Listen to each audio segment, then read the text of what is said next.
There has been so much made about Ejiro, Evero, and the 3-4 defense, and for good reason. The Carolina Panthers have allowed 418 points this year, 32nd in the league, dead last. We've only scored 247, dead last, right? Our overall team grade is 32, which is dead last, right? Offense 26, defense 32nd. And I have been one of those people who have advocated for retaining Evero. And I know most people will be like, man, get out of here with that. I don't want no parts of that. Here's my only justification for doing so. At what point do we make a decision to say, all right, I know it's bad, but we're going to roll into the next season with everything in tow, because there is some positive qualities to that, right? Now, I know one would say, well, what proof do we have from this season that that's a positive quality going into next season? And I would say harken back to 2023, right? Panthers had a top 5 defense under Ejiro Evero. I know it didn't look like we wanted it to look, but the facts are the facts, right? How can we get it better? Let's read this article. Carolina Panthers' new head coach and new general manager are practically doing cartwheels through the Indiana Convention Center when discussing the fact that old defensive coordinator is sticking around. Ejiro Evero isn't old. In that case, he's only 43. At the time, Evero is 4 months older than head coach Dave Canales. And it's fair to wonder how much longer the Panthers will be able to hang on to him. Boy, have the tides changed. My goodness. I have a great relationship with him. He's always been under contract here. I'm just excited to work with him another year, General Manager Dan Morgan said this week at the NFL Combine. I think he's one of the young, bright minds on the defensive side of the ball, and I'm excited for his future. I don't think he's going to be long. It's going to be long before he's a head coach. I would vehemently disagree. It'll be a while.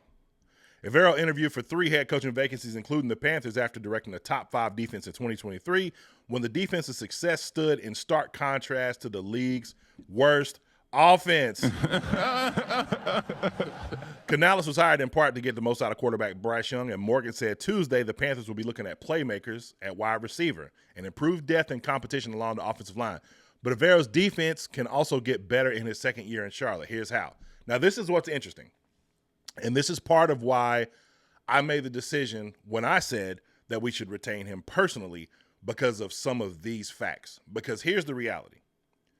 Some of us, if I work at McDonald's and they take the little scraper away when I'm trying to take the fries out of the, you know what I'm saying, the little thing after you cook them and you dump them or whatever, and they say, hey, use a glove. Really? You want me to melt this glove and potentially burn my hands because you took the thing that I can put the fries in the little, what they say, put the fries in the bag, right? You took that away from me and you want me to, okay, I'll try, right? So the first thing, let Brian Burns eat. Well, he's not here anymore. I looked up the stats earlier today. Highest sack percentage on our team right now, 4. A couple of players have them.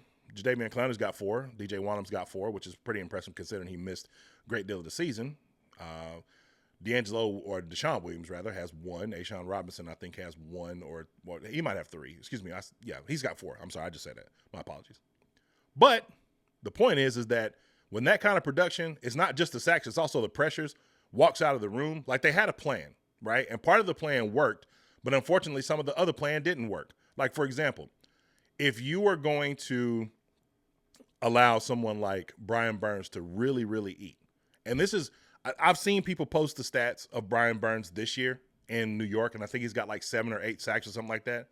And I think that's really unfair, because a pass rusher like Brian Burns, his opportunity, I think this is synonymous with some of the best pass rushers in the league. You know, there's no coincidence that they're on some of the best offenses in the league, right? TJ Watt, Myles Garrett might not be necessarily, but some of these guys, when they post some of the best numbers that they have, it's because you place opposing offenses in must-pass situations all the time. Well, Carolina was one of those teams that people ran the ball on us a ton last year, right? So there wasn't a whole lot of opportunity for him to rush the passer like what we saw in the Atlanta game. I feel like the Atlanta game was kind of like, this is what Brian Burns can be in situational pass rush opportunity. But like what we saw and what we're seeing now is kind of what he is. And a lot of that is predicated on the fact that he's just played on teams that have horrible offenses, right? Now, I'm not making excuses for him because it sounds like I am, But if you pull a player like that away from a defense, it becomes very difficult to, I mean, who do you have on your team that's going to replace that production? Even if it's not up to the par of $30 million, what we wanted to see, right? It might not look as good as what we saw when we had Hassan Reddick, but that don't matter. The point is that you don't have anything or any plan to replace that, right? Now, they had a couple of guys, and I read through this article about a couple of guys that they were thinking about, right? Guys like Josh Allen, Chase Young, Daniil Hunter, right? Guys that they possibly would have went after. But like it says here, none of those guys came here. None of those guys probably wanted to come here. So once he's gone, there is no other plan. So if I'm Evero, I'm like, okay, I posted statistically, regardless of what the record looked like, a top 5 defense. And then you pull some of my best pieces away, right? So let's go to number 3. Get Luvu locked up. Boy, Luvu was the second best pass rusher on our team, which is wild as an off-ball linebacker. And he's out the door, right? We all have intentions on signing Frankie. We love Frankie. He embodies what a Panther is. He's tough. He's got that dog mentality we talked about. Nothing's guaranteed in this league, but we're going to try to extend him. Try being the operative word. Fail. But somehow I'm supposed to post the same defense that I did before. Former Panthers coach Frank Reich last summer called Luvu one of the league's best bargains, but after a second consecutive season with at least 111 tackles and 5.5 sacks, Luvu's price keeps going up. Luvu has earned big raise. His play with energy and passion, is spirited leader, and is the Panthers' second best pass rusher, which, as mentioned above, the Panthers need more of. And then, of course, they kept Derek Brown happy. They paid him. And you lost him at the beginning of the year. Interesting. A healthy Shaq. These were all things that we saw consistently that led to Ejiro Evero having a top 5 defense. And I know it's not popular to say, and that's okay. I'm not about being popular. I'm not even about being right. I'm just about giving an opinion. My humble opinion, the only way, and I've said this before, there's only one name, in my opinion, that would get me out the bed to talk to anybody other than EJ coming back next year. Robert Saleh. You tell me Robert Saleh's coming, all right, that's a different story, right? Because you and I mostly want to go back to the 4-3 pedigree, right? Even though a lot of these teams, man, like, base defense is base defense, but, they do so many subsets, man, 4-2-5, 3-3-5. We don't see a lot of the 3-3-5, thank God, since Phil Snow left. But, a lot of 4-2-5 stuff. We've seen some of that, a lot of corner blitzes. We saw that this weekend with Dallas, man. A lot of that same stuff that you saw Jalen Polk doing in that first game with New Orleans, they did the same thing to us in Dallas this past weekend, right? And we didn't game plan for it well, obviously. But, like I said, Robert Saleh come, we'll have another conversation. It's a different story. But until that happens, personally, I would just like to see Carolina have some continuity. I would love to see us roll with the same people that we came in with this year. Because when you continue to keep flopping coaches, man, you will never get anywhere without having just like standing firm on some stuff, man.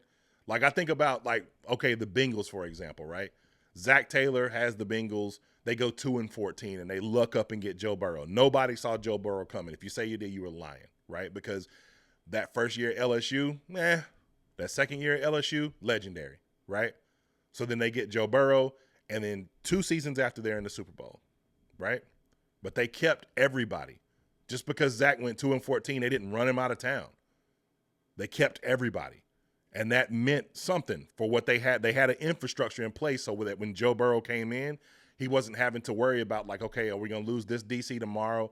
Is this position coach going to get fired? Is Zach Taylor going to be out of here? So if Zach Taylor gets fired and he's the one that drafted me, then they're going to be thinking about, you might get a coach that might not even like me, even though I'm what I am, right?